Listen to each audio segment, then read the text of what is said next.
তারই নামে জিয়াউর রহমান সমাজ কল্যাণ পরিষদ। আজকের সম্মানিত সভাপতি ঢাকা মহানগরের সভাপতি লায়ন মাসুদুর রহমান উপস্থিত আছেন।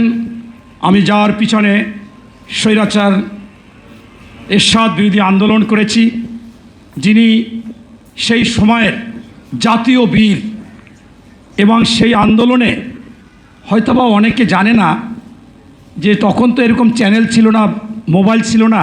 প্রতিদিনই 5 জন 7 জন 10 জন 20 জনকে গুলি করে হত্যা করে এরশাদের পেটুয়া বাণী নিয়ে যেতেন। সেই সময় সম্মুখ ভাগের যোদ্ধা ছিলেন আমানুল্লাহ আমান ভাই, নাজিমউদ্দিন আলম ভাই।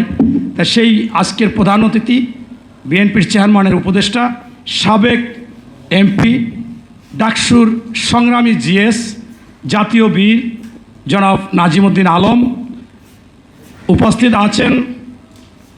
এই সংগঠনের কেন্দ্রীয় কমিটির সভাপতি গিয়াসউদ্দিন খোকন উপস্থিত আছেন। একজন সংগঠক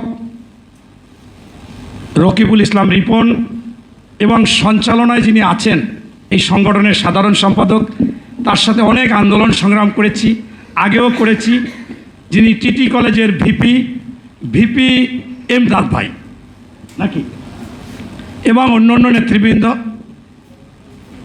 আজকে যিনি বিশেষ অতিথি হিসেবে থাকার কথা ছিল, আমি ওই সংগঠনেরই, উনি এখন সদ্য একটি সংগঠন খালেদা জিয়া স্মৃতি সংসদ, সেইটার উনি আহ্বায়ক। আপনারা জানেন উনি 21শে পদক পেয়েছেন, স্বাধীনতা পদক পেয়েছেন, এবং আমাদের চেয়ারম্যানের উপদেষ্টা প্রফেসর ডক্টর সুকমল বড়ুয়া, উনি আপনাদের কাছে ক্ষমা চেয়েছেন, দুঃখ প্রকাশ করেছেন। উনি হঠাৎ করে রাত্রে আমাদের দলীয়ভাবেই ওনাকে বগুড়ায় পাঠানো হয়েছে। উনি বগুড়ায় আছে, এই জন্য আসতে পারবেন না। উনি বলেছেন আমার কথা একটু বলবেন, আমি সকলের জন্য দোয়া কামনা করি। তো আজকের যে আলোচনার বিষয়, গণতন্ত্র, সুশাসন ও জনগণের প্রত্যাশা। গতকালকে আমি আপনার এই বিওডিতে গিয়েছিলাম, ভয়েস অফ ডেমোক্রেসি টকশোতে। একজন জামাতের বুদ্ধিজীবী ব্যারিস্টার আল মামুন, সে বলতেছে বিশ্লেষক। আমি বললাম যে ভাই, আপনারা এরকম তো বিশ্লেষক থাকেন, আসলে তো আপনি জামাতের একেবারে সব কিছু। এখন আপনাকে তো আমি এখন গুপ্ত বলতে পারি না, এরকম কিন্তু ব্যারিস্টার শাহরিয়ারও ছিল।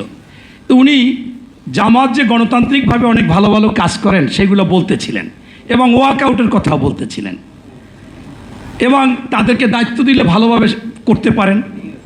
আমি বললাম যে ভাই, যখনই তেল সমাধান কমিটিতে জামাতের আপনাদেরকে 5 জনকে নেওয়া হলো, সারা বাংলাদেশে সাথে সাথে আর তেলের পাম্পে কোনো তেলের লাইন নাই, মানে গাড়ির লাইন নাই, হুন্ডার লাইন নাই, ঢাকা একটু ছিল। পরের দিন তাও শেষ হয়ে গেছে। আপনারা তো ম্যাজিকের মতো কাজ করেন। তার মানে কি, আমাদের যে আরেকজন জাতীয় বীর পরশুদিন জনাব হাবিবুর রহমান হাবিব, উপদেষ্টা বিএনপি, বলেছে যে জামাত তো পুকুরে তেলের চাষ করতো, খাটের নিচে অকটেন চাষ করতো, বোতলে বোতলে পাওয়া যেত তাদের।